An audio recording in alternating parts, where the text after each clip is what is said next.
Hey everyone, every great business, every single one, starts with a choice. What kind of business is it actually going to be? So today, we're going to lay out the blueprint, breaking down the fundamental models so you can find the perfect foundation for your big idea. So, let me ask you a quick question.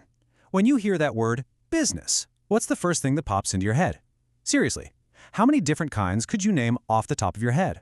1? 2? Maybe a handful if you really think about it? Well, if you're like most of us, you probably pictured a little shop on a busy street, or maybe a big, shiny office building downtown. But the world of business? Oh, it's so much bigger, so much more diverse and exciting than just those two things. Okay, so the easiest way to get our heads around this whole universe is to break it down into 3 core models. At its heart, pretty much every business you can think of is built around either a product, a service, or a digital platform. Let's dive in.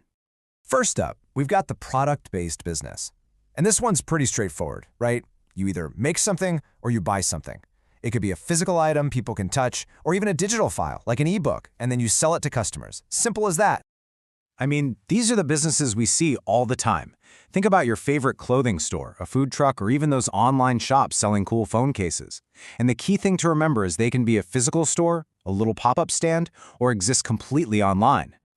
All right, so our second model is the service-based business. And here, what you're selling is totally different. You're not selling a thing, you're selling what you can do. You're selling your skills, your specific knowledge, or sometimes just your time.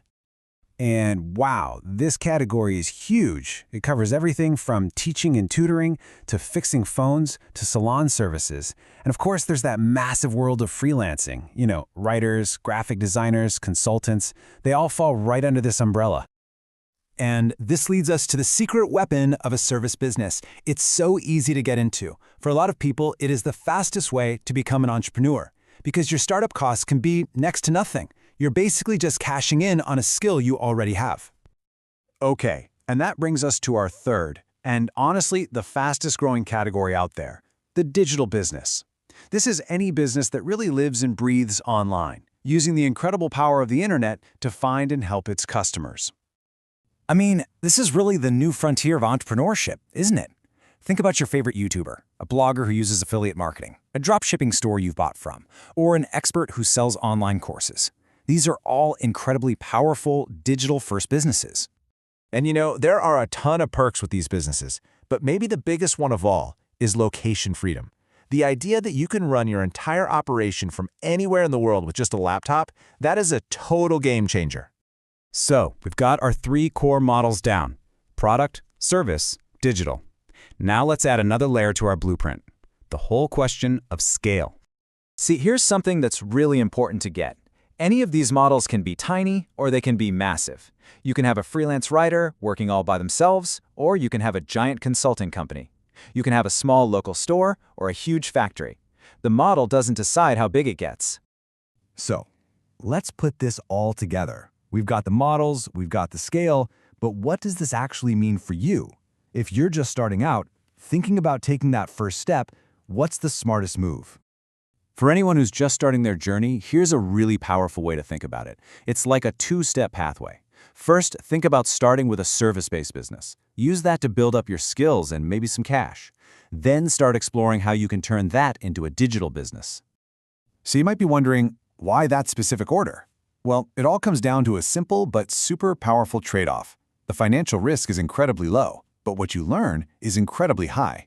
You basically get a real-world business degree in sales, marketing, and customer service without betting the farm. It really is the perfect training ground. Now, before you run off and get started, we have to talk about one last thing. This is kind of the golden rule of starting, and it's all about avoiding that one common mistake that trips up so many new entrepreneurs. The number one mistake people make? They just jump in. They have this brilliant idea, and they start running with it without ever stopping to figure out what kind of business it actually is. It's like trying to build a house without even looking at the blueprint. And look, figuring this out isn't just some boring homework assignment. It is the very first step to actually succeeding. It changes everything: how much money you need, your strategy, your marketing, and how you're going to grow down the line. So I want to leave you with one final question to think about. Take a really good look at your own idea, that thing you're passionate about, and just ask yourself, is it built on the right foundation?